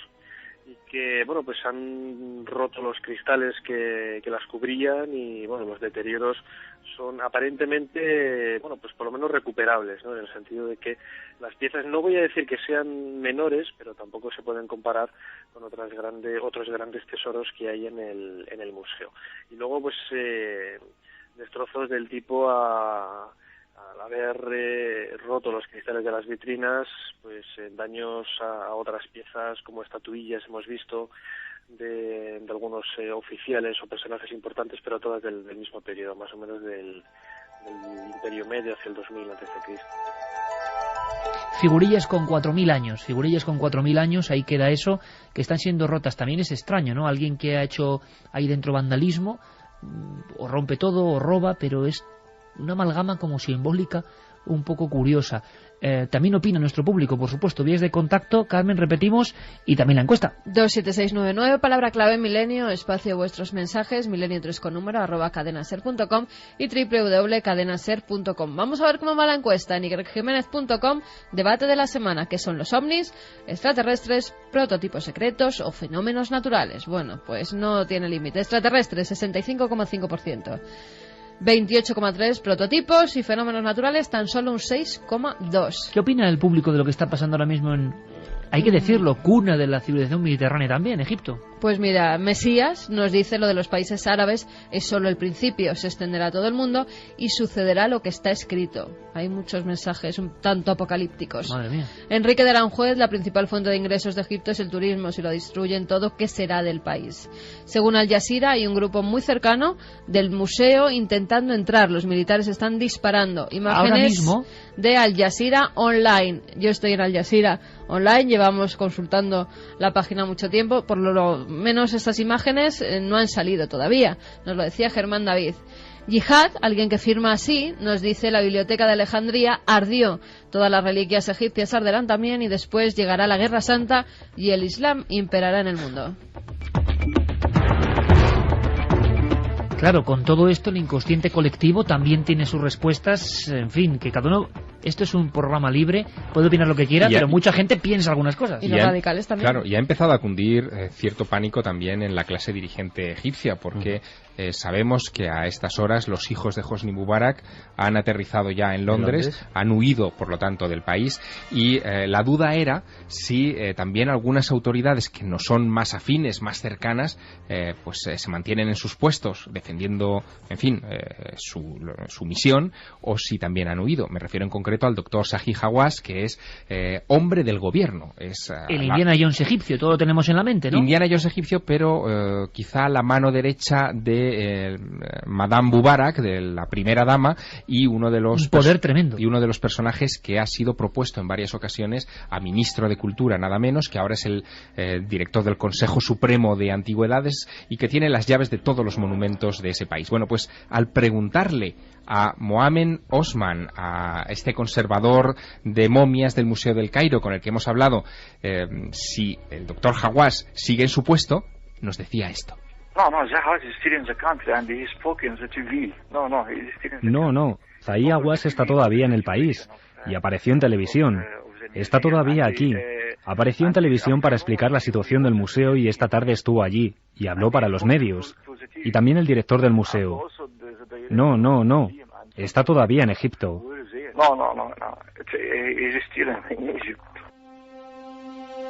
Otro documento interesante en la noche de Milenio 3 está ocurriendo y lo estamos contando. Otra cosa, otro elemento, y enseguida nos marchamos a las bienes del infierno. Y curioso, ¿queréis escuchar a... ¿cómo se pronuncia? Shyamalan, el director. Shyamalan, sí. Shyamalan. Bueno, ¿qué cantidad de amigos nos han preguntado por el director del Sexto Sentido y por su vida conectada con lo paranormal? Bueno, pues esta noche en Milenio 3, este director va a contarnos cosas. O sea que tenemos una noche apretada, tanto como para decir otro elemento de conspiración en Egipto. Aunque cerremos el expediente ahora, estaremos muy pendientes toda la noche con conexiones. Santi, personas importantísimas, influyentes, fíjate, todos los grandes claves de momentos de conspiración se están cumpliendo ahora mismo. Rumores con internet apagado, nos confirmaba por vía interna Álvaro Zamarreño, que estaba en su hotel, que hay apagón de internet. No hay posibilidades. Y de SMS también. Comunicándose por fax y teléfono, como hace Vamos, como unos reporteros del año 87, por ejemplo. Y ya muchos teléfonos no funcionan lo que es el contacto vía SMS. Entonces, ya lo han censurado también. Esto acaban de decir, nos ha informado nuestro compañero de la cadena SER, que está haciendo un gran trabajo, Santi, y nos dicen que hay rumores en mitad de esta oscuridad, de este apagón, de que muchos personajes importantes de la sociedad egipcia, con poder, están huyendo, sobre todo hacia el Reino Unido. Sí, de hecho, en ese vuelo que llevaría a la mujer y a los hijos de Mubarak, habría cierto número de personajes importantes, y ahora mismo clavados en el aeropuerto, porque igual que hay mucha gente que por el toque de queda no puede salir del aeropuerto, hay mucha gente que ha llegado al aeropuerto pero su vuelo no sale y sigue allí, pues habría también cierto número de personajes relevantes, tanto afines al régimen como personas adineradas que directamente pues quieren quitarse de en medio y no estar allí, que están intentando salir del país. Pero permíteme, porque a raíz de todos estos mensajes apocalípticos que ha leído Carmen, yo no me resisto a hacerte la reflexión que te anunciaba antes. Y es una cosa que os he dicho al llegar aquí esta tarde. Cuando se inventa la imprenta, se inicia un proceso de cambios profundísimos en la humanidad que un invento mecánico parecía que no podía traer consigo. El catolicismo pierde su hegemonía porque la Biblia se hace de lectura común, nace el protestantismo, nace la Ilustración, y ese proceso posiblemente culmina con la Revolución Francesa y el nacimiento de los Estados Unidos. Eso era la imprenta. El nacimiento de Internet, ¿de verdad nos creíamos que no iba a tener más consecuencias que las descargas y la ley SINDE y bajarte películas del Emule? No. O sea, va a haber consecuencias sociales y políticas importantes. Y esto es solo el principio. Y no es por ser profeta, es que es casi de pura lógica histórica. Con esta música que nos pone Noel Calero, yo estoy imaginando el primer viaje a Egipto. Me impresionaron dos cosas. El primer viaje a Egipto me impresionó la efigie de las pirámides recortándose en la noche. Cuando un amigo, viajero en aquella ocasión, Manuel Delgado, me dijo, mira, ahí están. Y yo casi no las veía y estaban enfrente. Esa oscuridad más oscura que la noche, uno se la lleva siempre consigo. Y la segunda imagen, Javier, que a mí me pegó muy fuerte, fue que llegamos unos meses después de la matanza de Hatshepsut, el templo de la reina Hatshepsut. Tremenda, además. En un lugar desolado. Y una trampa. Y yo no recordaba realmente qué era el lugar, pero os voy a decir una cosa, y no es tontería, porque yo lo viví así. Yo me sentía fatal, me sentía hundido. Había una sensación como de un lugar de dolor tremendo, y es cuando me confirman que meses antes unos autobuses con alemanes, lo último que ven son unos tipos con atuendos oscuros, con cimitarras y bajando para degollarles. Pero Egipto ha sido así a lo largo de toda la historia. Es el país más vivo del mundo, pero a la vez es el país en el que uno siente más cerca la presencia de la muerte.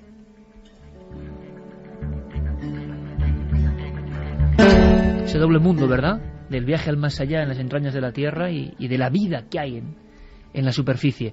En fin, nuestro dossier sobre Egipto, sobre lo que está ocurriendo. Podemos rematar con algunos mensajes de nuestros amigos. Pues vamos con esos mensajes. María nos dice, los tesoros egipcios ya pertenecen a toda la humanidad, que los destruyan es un atentado a la cultura universal.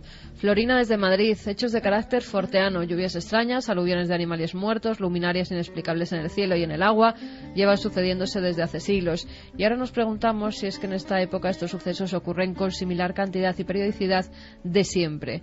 Pero tenemos la sensación de que es mayor su concurrencia porque tenemos más y mayor acceso a la información. Es absolutamente inquietante y encima todos estos sucesos son la mejor carnaza para alimentar a los apocalípticos del 2012.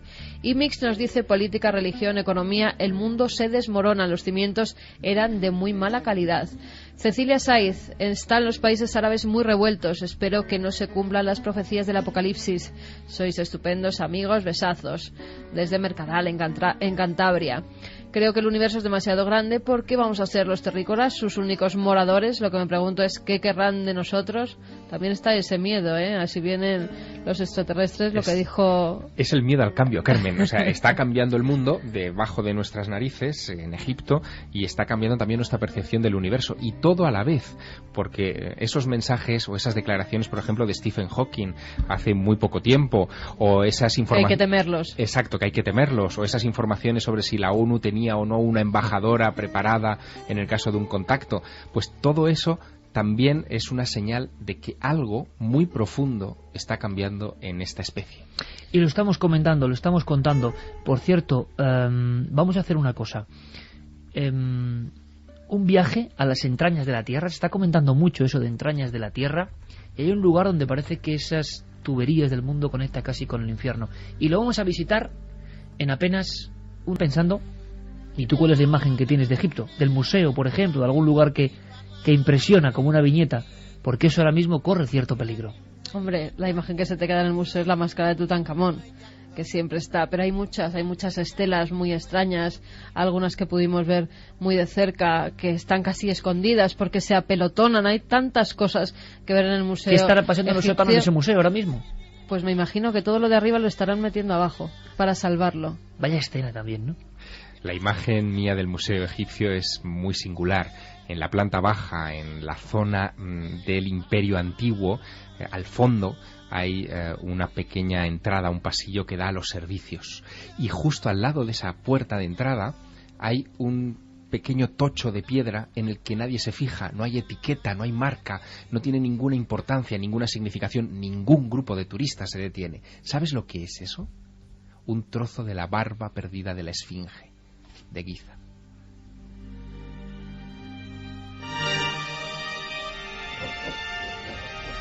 Y ahora sí, vamos a comenzar una exploración después de esta escena de Javier Sierra. Egipto es así. ¿Por qué no conectamos con otro país lleno de secretos? Acaba de llegar nuestro compañero Pablo Villarrubia y en su honor pongo esta música maravillosa, En busca del misterio, Michael Hugen. Marchamos hacia tierras de auténticos enigmas.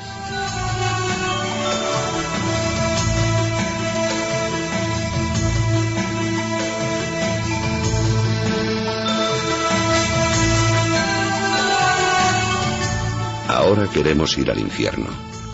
Esa es nuestra segunda etapa, porque el infierno existe en las entrañas de Potosí. Un averno habitado por hombres duros, por la sombra de la muerte y por los diablos. Las minas de este lugar están cargadas de mala fama, de incidentes sangrientos y de creencias aparentemente irracionales. Son las más peligrosas de América y no hay otra forma de penetrar en este submundo que calzándose las botas y el casco y descender. Descender a la oscuridad, descender a una negrura absoluta, donde vive y mata el Supai.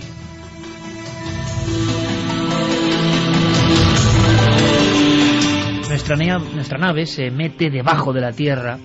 Se ha hablado mucho de las minas de Potosí como las más peligrosas del mundo, las que más muertes, por desgracia, acarrean. Y encima estando ahí dentro, porque hay que estar ahí dentro para contarlo, en ese auténtico infierno en la tierra, dicen algunos, hay símbolos esotéricos, algunos indescifrables, hay conexiones mágicas, hay apariciones, hay historias increíbles, pero hasta ahora, hasta esta noche casi, era un mundo velado. Pablo Villarrubia, buenas noches. Muy buenas noches, Iker. Acabas de llegar prácticamente de las minas del infierno. Exactamente. ¿Y qué te traes, amigo? Pues recuerdos, imágenes de hombres muy castigados por la vida, por las minas, por unas entrañas terribles de aquel cerro Rico, que debería recibir otro nombre, Cerro de la Muerte. En realidad le llamaban la boca del infierno, y hombres que están luchando por sobrevivir. Esa es la imagen que me traigo. Has venido muy impresionado. Estamos hablando de una zona concreta de Bolivia que fue zona de riquezas, fue zona de... Bueno, la palabra Potosí, tener un Potosí significaba, para nuestros abuelos, tener una riqueza increíble, ¿no? Todavía la expresión sigue en el castellano. Potosí, ¿no? Vales un Potosí. Y sin embargo, la realidad es otra muy distinta. Creo que ha sido uno de los viajes más duros, ¿verdad, Pablo? Sí, fue uno de los viajes más duros realmente de cuarto milenio, eso sin duda. Y bajabais, para hacerte idea de lo que estaba ocurriendo, bajabais muchísimos metros y te encontrabas con un individuo que no sé si es humano o no es humano, los misterios de las minas, incluso en España, muchas historias hay de aparecidos ahí abajo. Pero tú me dejaste asombrado cuando me comentaste que había que hablar del supay o del tío. Exacto, esa figura venerada, temida al mismo tiempo por todos los mineros. Para que tengas una idea, Iker, durante el periodo colonial murieron a lo largo de 80 años casi 15.000 indígenas en aquellas minas. Después fueron sucediendo muchas muertes y ellos atribuyeron no solo al conquistador español, ¿no?, que les obligaban a trabajar como esclavos en aquellas minas, sino a otra figura que no podíamos decir que es solo el diablo, sino también una figura que les daba la vida, que les podía dar la riqueza, una figura, digamos, incongruente, una figura paradójica, como es el supay, el tío, y lo vimos allí cara a cara, estuvimos con él, y además bajo riesgo de haber perecido bajo tierra. Ahora me lo cuentas, Pablo. Y ahora te contaremos. Vamos a escuchar a especialistas, a mineros. Bueno, que los mineros bolivianos hablen es un milagro. Que nos hagan partícipes de su mundo oculto, críptico, en el cual las cámaras no entran prácticamente, también es otro milagro. ¿Y cómo describían el supay, al tío? Muchos tienen altares con la figura de este ser, que algunos describen como un hombrecito, y que en la cultura andina se aparece realmente. Vamos a escucharlo con qué grafismo, ¿no?, lo expresan. Nosotros aquí al duende le llamamos al diablo, al tío que decimos. Interiormente adentro tenemos un tío que está bien sentado y a él es el que, entrando a la mina, a él es el que adoramos, a él le echamos cada viernes o cualquier día. A él le adoramos, a él le chalamos. Quiere decir que hacen una serie de invocaciones los mineros que se juegan la vida. ¿Ante qué figura? Ante una figura de una estatua de una figura demoníaca, o sea, del mismísimo diablo, un hombre con cuernos, ese hombre que al mismo tiempo tiene la boca quemada porque le ponen cigarrillos en la boca. Entonces es una figura horrible porque ves todo alrededor de la boca ennegrecido, quemado por los cigarrillos que le ponen para fumar.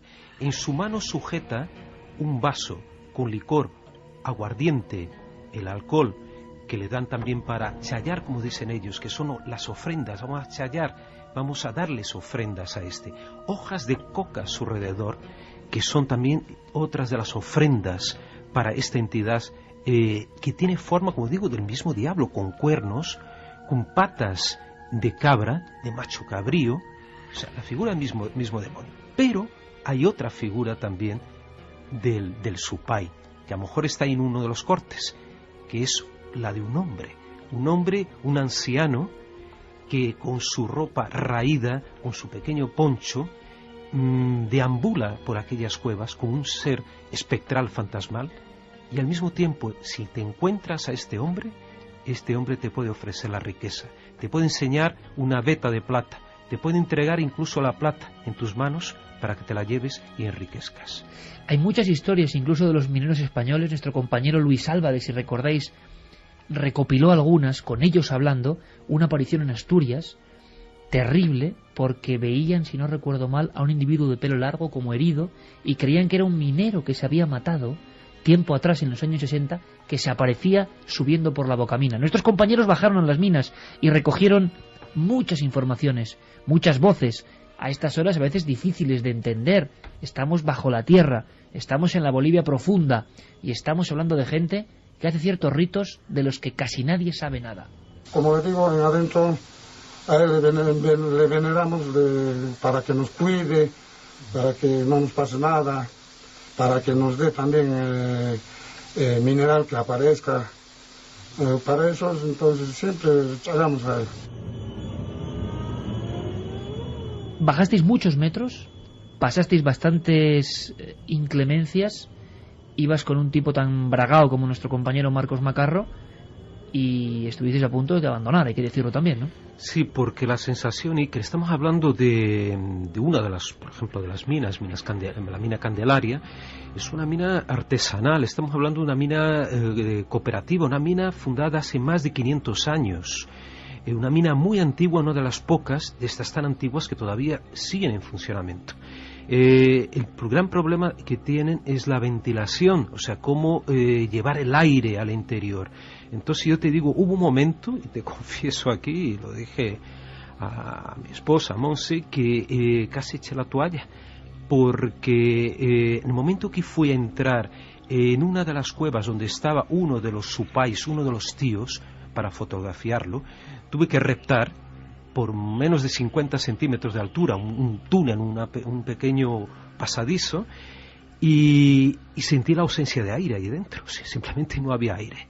Entonces, uno de los peores momentos de mi vida es sentir esa sofocación, y entonces entré en pánico. Te digo que quise salir corriendo, no pude. ¿Entraste en pánico en la caverna dentro del supay? Donde estaba el supay, uno de los supais, porque había varios supais en esta cueva. Pero este era el más recóndito, digamos, que no enseñaban así como así a cualquiera. Entonces fui solo en ese momento y reptando, sentía que no había aire, no había aire, no sentía. Entonces vi que la sensación es horrible y que es pánico, o sea, entra pánico. Intenté salí y dije, voy a salir corriendo de aquí. Pero claro, no puedes correr porque te falta aire. Y al mismo tiempo avanzaba un poco hasta la entrada de la mina, la boca mina, para poder respirar. Y entonces me calmé, me tranquilicé y volví al interior para seguir con las filmaciones.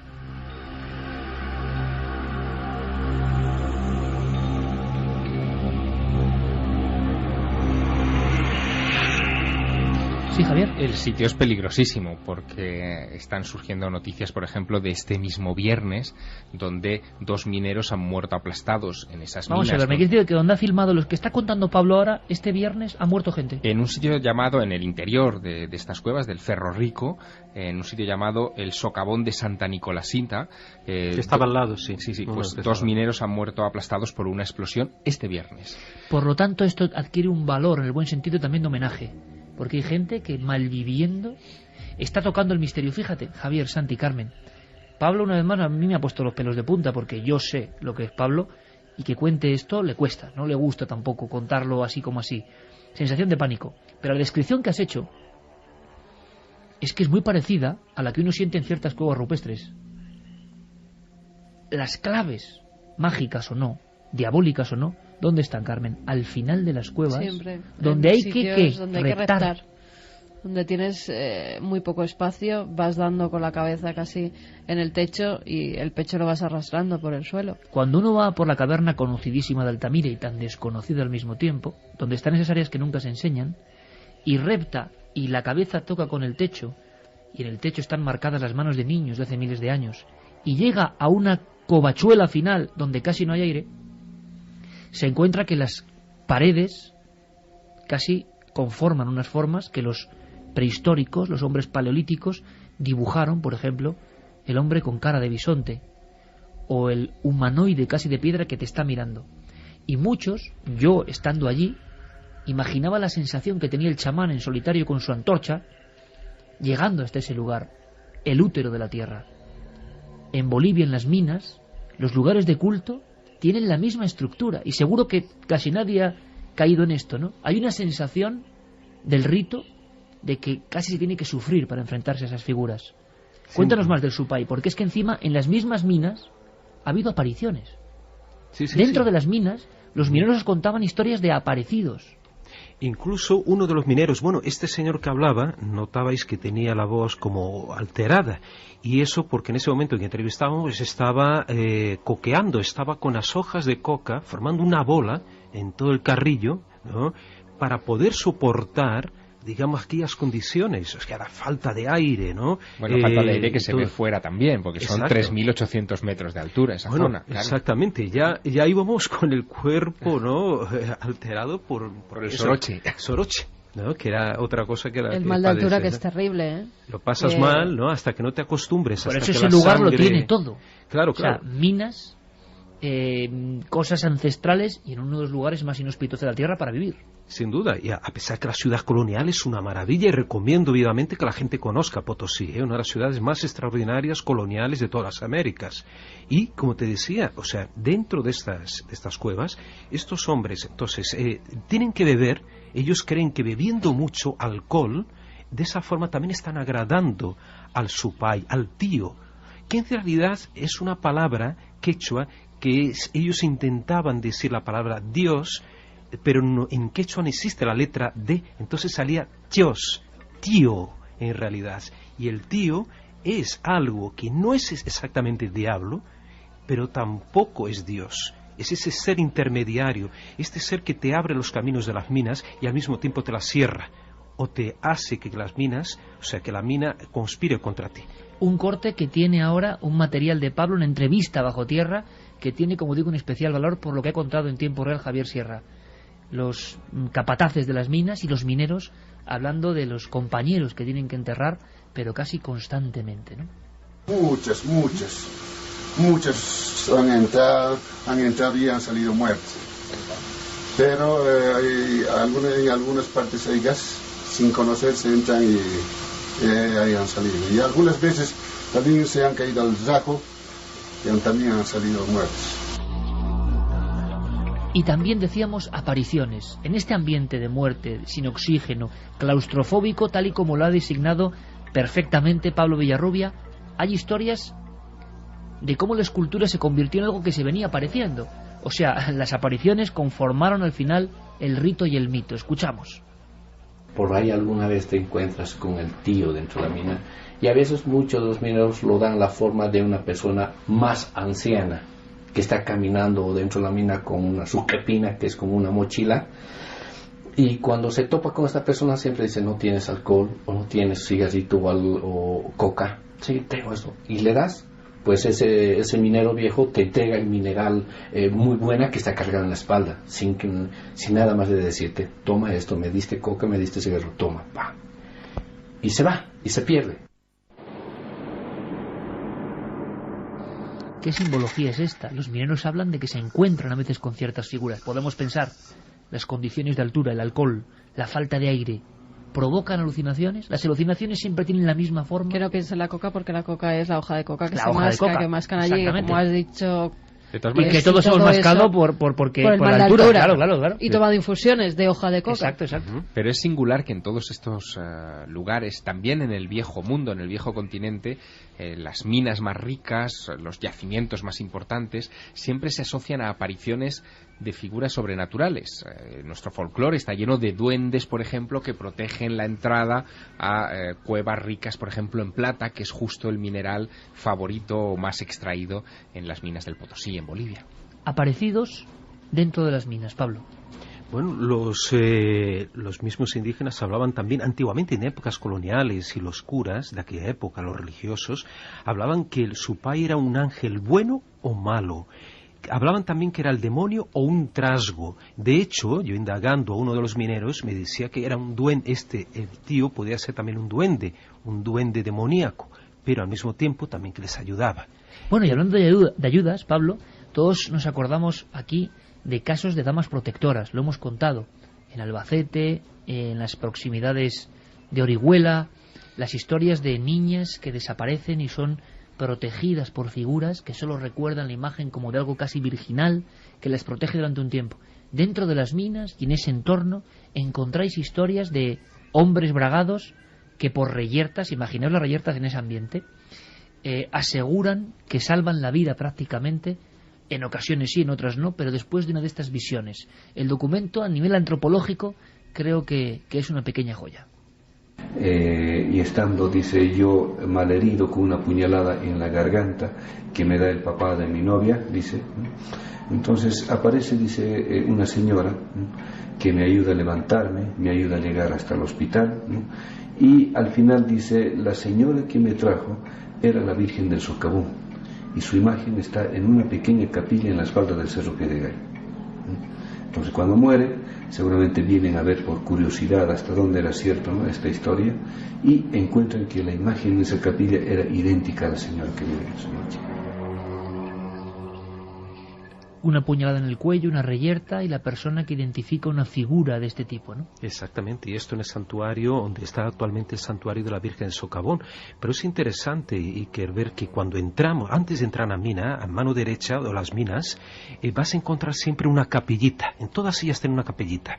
Ahí vas a encontrar la Virgen, generalmente la Virgen de la Candelaria, ¿no? Estamos remitiéndonos a la Virgen que conocemos también de las Islas Canarias, ¿no? Que fue trasladada hasta allí el culto, por lo menos, y una imagen del Tata Cachito. El Tata Cachito en realidad es Jesús, pero lo que me impactó es ver una imagen de un Jesús crucificado, de uno de los brazos ensangrentado le pende una pala, que es la pala de los mineros. Estos dos, cada día, todos los mineros que van a entrar a la mina, antes de entrar, van a la capillita y rezan a Tata Cachito y a la Virgen para que por favor les dejen con vida o que salgan ellos sanos y salvos. Le ha impresionado mucho a Pablo un lugar que es el Salar de Uyuni. Dicen que los astronautas desde fuera de la Tierra lo veían de una forma especial. Este lugar, este desierto de sal. Un resplandor muy especial, o sea, que una luz muy blanquecina que destacaba, sobre todo incluso entre las nubes, en medio de este gran país que es Bolivia, de este país maravilloso, y que además ha servido para calibrar las distancias entre la Tierra y los satélites mucho mejor que los océanos, como suelen usar habitualmente los satélites. Cuando llegas allí te encuentras una cantidad de casos, de historias, de apariciones que tienen mucho que ver con la primera hora de nuestro programa. Pero hay un caso ocurrido hace muchos años en el Salar de Uyuni que supera casi cualquier ficción. Podemos hablar, poniendo comillas o no, como ha ocurrido en algunos otros sucesos en España, de la visión de un ser y casi el enfrentamiento entre un ser humano y un ser de origen desconocido. Exacto, un caso muy polémico. Estamos hablando para unos del año 67 y para otros año 68, que sería el caso de Valentina Flores, una pastora de cabras y de ovejas y de llamas, que en una tarde, cuando está recogiendo a sus animales, especialmente las ovejas, en una especie de corral circular de piedras, observa que ese corral está cubierto por una especie de red.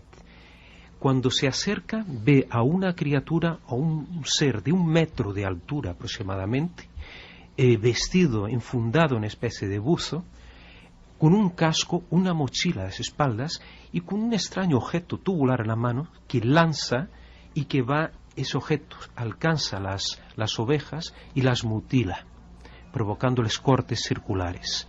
Esta mujer, lógicamente, ve aquella escena, se asusta, pero al mismo tiempo ella agarra confianza y empieza a arrojar piedras e incluso a pegar con un palo a esta criatura. Que no es la primera vez, Javier, tú lo sabes bien, que ha habido personas que se han enfrentado a lo que sería un humanoide, una figura. Parece increíble, pero así nos ha llegado. En algunos puntos de España hubo un caso muy célebre en la provincia de Cáceres de un labriego urdano que llegó casi a echar de su terreno a lo que creía que era un extraño niño, y se dio cuenta que el niño se fue corriendo y se metió en una luz y desapareció. Piensa incluso que hay referencias hasta en la Biblia de ese tipo de enfrentamientos extraños. Jacob enfrentándose al ángel de Dios y finalmente casi dominándolo en un momento dado y saliendo con la pierna herida, ¿no? Bueno, pues ese tipo de referencias de las luchas entre la gente de aquí y la gente de allá, por llamarlos de alguna manera,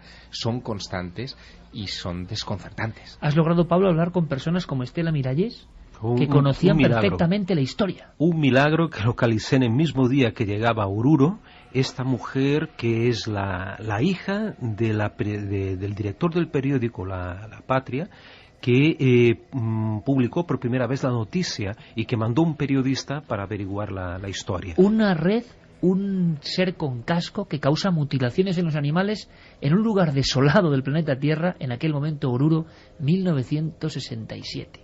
En esos días ocurrió un incidente que una campesina que no hablaba castellano, ¿no?, fue a denunciar al regimiento de Chayapata, al Ranger, que ha venido un hombrecito pequeño que le ha atacado al ganado, que dice que le disparaba a los animales aquí a la altura del pecho, y les parece como que les extraía vísceras y ponía en una bolsa de plástico. Ahora mismo Santiago Camacho está poniendo una de sus caras de ¿Por qué, Santi? Es que, bueno, la descripción, repito, esta es la magia del misterio, que no sé qué hay detrás en este caso. Un tipo sacando vísceras y metiéndolas en una bolsa en un paraje desolado ante una campesina que solo habla en quechua, año 67. Claro, es que yo ponía cara de, pero venga ya, ¿qué es esto? Porque realmente no podía dar crédito a que alguien pudiera haber visto pues eso que 10 años más tarde, un poquito menos, pues sobre todo en Nuevo México, en Arizona, en Texas, en los estados ganaderos de Estados Unidos, fue la famosa oleada de mutilaciones de ganado, que efectivamente algo, a través de orificios, como antes decíamos, circulares, les extraía las vísceras no aparecían, la sangre tampoco, como si alguien bajito no las hubiese metido en una bolsa. Con lo cual, de ahí mi cara. Yo recuerdo, Santiago, siendo yo muy niño, había unos fascículos, El mundo de los ovnis, los recordaréis todos, quizá los más veteranos que nos escuchan también, y había una portada que daba mucho miedo. En fin, estamos marcados por estas cosas, ¿no? Que era una vaca ascendiendo hacia una especie de disco, y Benítez, en fin, titulaba abajo: mutilan el ganado. Ese caso fue en Brasil, ¿qué? Fue en el Río Grande del Sur, ese caso en los años 60, investigado por Víctor Suárez, que tuve yo el privilegio de entrevistar a este investigador. Bueno, brasileño. pues toda esa fenomenología se concentra en este ambiente, en una mujer, y hay más. Esta hija del periódico, del director del periódico y del periodista de alguna forma que se encargó de difundir estos hechos tan extraños, habla de algo asombroso. Como ha dicho Pablo, esa campesina, viendo que sus animales, bueno, se estaban desgraciando de alguna forma, aquel niño extraño con casco, se enfrenta al ser. Agarró un palo y fue a pegarle al hombrecito, y llegó a golpearle, ya dice, le ha llegado aquí en su mejilla y se le ha desprendido, pero no le sangraba, y que el hombre se defendió disparándole como, no sabe qué, ¿no? Pero que le ha disparado algo que le ha botado lejos, pero no le ha hecho ninguna herida, solamente se chamuscaron sus ropas. Y la campesina mostró ante los periodistas las ropas chamuscadas. Un caso impactante, Iker, y yo diría que sería, yo hasta desconfiaría de la veracidad si no fuera porque el ejército mismo boliviano fue en aquel momento a investigar el caso. Bueno, y dan también por otros motivos, porque ya estamos hablando de la época de la guerrilla, estamos en la misma época que mataron al Che Guevara. Entonces ellos averiguaron aquello, y Pablo Ayala, que era el hijo de uno de los militares, hizo unos dibujos, ¿no?, unos retratos robots de las criaturas de estos dos seres pequeñitos, y atestiguó que sí, que aquella mujer, que era prácticamente analfabeta o que solo hablaba el quechua, decía la verdad. Y lo más curioso, Iker, que yo en 1997 localizo en Tucumán, en norte de Argentina, un caso muy parecido y totalmente inédito de una pastora también, que cuyos, digamos, que también vieron seres bajitos. Estos seres le quitan sangre, le extraen sangre a esta pastora, a ella y a una de sus cabras, la dejan paralizada, también flotan en el aire y se marchan también a un objeto volador no identificado.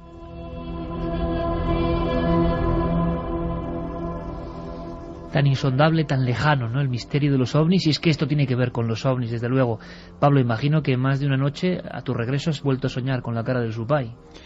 Sin duda, además porque a estar en la cueva apuntalada donde estaba el Supay, bajo riesgo de que se viniera abajo, incluso los mismos mineros asustadísimos, con miedo de entrar en aquella cueva, sí que soñamos varias veces con el Supay.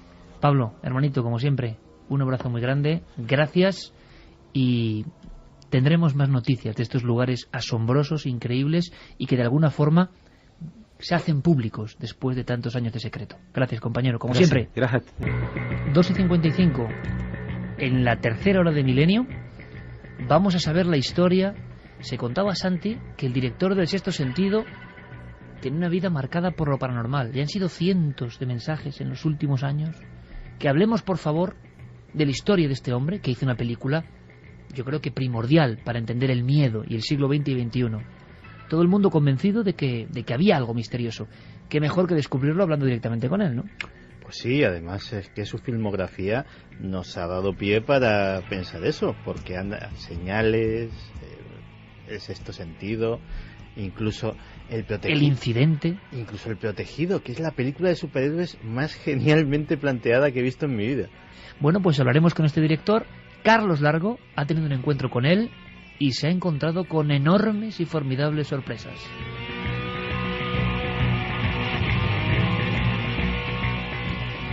Vamos con la encuesta. IkerJiménez.com, debate de la semana en Milenio 3. La pregunta sencilla, ¿qué son los ovnis? Fenómenos naturales, prototipos secretos o extraterrestres. ¿Qué es lo que opina? Un 66,4%. ¿Qué opinas, Javier? ¿66%? Es impresionante que, yo no me lo esperaba, en fin, que haya esa mayoría tan clara, ¿no? Sobre todo cuando parece que está de moda justificar el fenómeno ovni con otros muchos sentidos y no los extraterrestres, ¿no? Bueno, quizá hay que leer esta respuesta en clave, es decir, es una manera que tienen nuestros oyentes de decirnos que creen que no estamos solos. Aunque también muchos coinciden en que son experimentos, nos lo hacen llegar en sus mensajes, para que desviemos la mirada, que la gente se centre con todo lo que está pasando en mirar al cielo, en objetos volantes no identificados y verdadera información, dicen algunos de los mensajes seria, pues que pasemos un poco de ella y que nos centremos más en lo que no conocemos. Vanessa nos decía, cuando estudiaba historia, mi profesor nos contó cuando estuvo en el Museo del Cairo y de cómo faltaba personalidad personal, para datar y valorar todo el material existente en el museo, y ahora pasa esto. ¿Sabotaje? Alba desde Salamanca, no puedo creer lo que está pasando en Egipto, aunque no estoy muy informada, creo que lo que reivindican es justo, pero ¿por qué la toman con el legado histórico del país? Es un patrimonio del mundo y deberían defenderlo en lugar de atacarlo, es su historia, no puede ser. Hay que decir que son unos pocos individuos, que no es el pueblo egipcio el que esté saqueando los monumentos y las antigüedades, más bien todo lo contrario, el pueblo está protegiendo del saqueo esas antigüedades, y lo que hay es unos cuantos vándalos que no sabemos con qué intención. Y además de forma espontánea. Efectivamente. Yonay Rodríguez, desde Canarias, nos dice: los países que llevan tantos años oprimidos se empiezan a levantar y no sabemos hasta dónde llegarán. Joaquín desde Sevilla nos dice que es fan de Santi Camacho y, a colación de su reflexión del símil que ha hecho con la imprenta de Internet, decir que el hombre como especie no aprende de su historia y vuelve a caer una y otra vez por desconocimiento, porque no la estudia ni intenta comprenderla. Gracias por vuestro trabajo. Juan Terradas desde Toledo: intentemos ser optimistas. La mayoría de la gente que protesta son jóvenes estudiantes que buscan democracia y el fin del totalitarismo. Sería absurdo cambiar una dictadura por una teocracia. Es horrible lo de Egipto. Gracias, Milenio, por vuestra franqueza periodística, nos dice Elo desde Las Palmas.